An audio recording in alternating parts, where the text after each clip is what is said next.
Communiqué de presse, réaffirmation de l'engagement envers l'autodétermination des Yoruba. Le chef militant Yoruba, le docteur Sunday Adeyemo, plus connu sous le nom de Sunday Igboro, a refuté les allégations le liant à une déclaration controversée concernant une manifestation nationale à venir au Nigeria. Selon son porte-parole Olayomi Koiki, Igboro n'est pas lié à la manifestation prévue qui doit commencer le 1er août. Le mardi 30 juillet 2024, des reportages dans les médias ont forcément attribué une déclaration à Igboro suggérant qu'il s'opposait aux manifestations prévues. En réponse, Olayomi Koiki, le porte-parole, a qualifié ces rapports de faux et de propagande destinés à discréditer l'engagement d'Igboro envers l'autodétermination des Yoruba et à décourager la participation du public aux manifestations. Olayomi Koiki a souligné que la position d'Igboro reste échangée. Il soutient la quête de la liberté des Yoruba.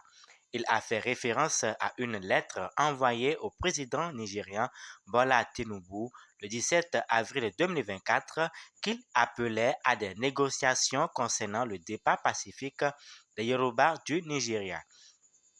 Cette lettre, également signée par le professeur Adebanji Akintoye, chef du mouvement d'autodétermination des Yoruba, YSDM, et Ola Ademola, demandait au président Tinubu de constituer une équipe de négociation dans un délai de 2 mois.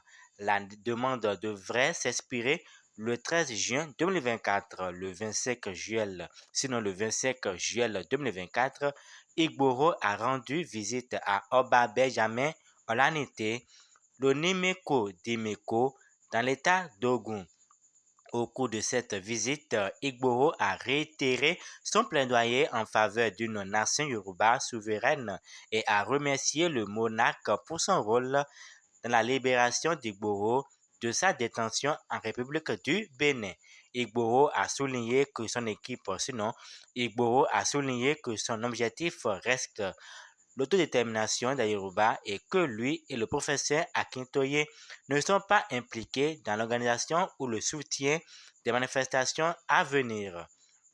Igboro a noté s'il soutient le droit des Nigériens à protester contre les défis économiques du pays, notamment l'inflation et la pauvreté. Ces efforts visent à obtenir l'indépendance des Yoruba dans le cadre des principes internationaux d'autodétermination. Il a exhorté les médias à éviter de diffuser de fausses informations sur sa position et à respecter le droit des Nigériens à manifester s'ils le souhaitent. Le docteur-chef Sondé a révélé qu'une autre lettre serait envoyée au président Tinubu et aux organisations et aux organismes internationaux pour faire avancer les négociations en vue du départ des Yoruba du Nigeria. La crise économique actuelle au Nigeria, marquée par une inflation galopante et une monnaie nationale en chute libre, a entraîné des difficultés généralisées.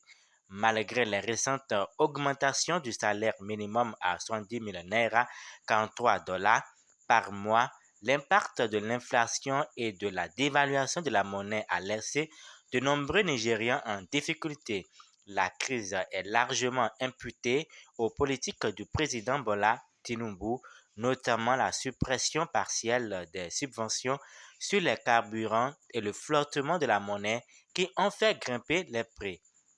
Alors que le Nigeria fait face à ces défis, certaines régions se préparent à des manifestations pour faire face à la situation économique. Cependant, les dirigeants et les habitants de la région du sud-est où vit le groupe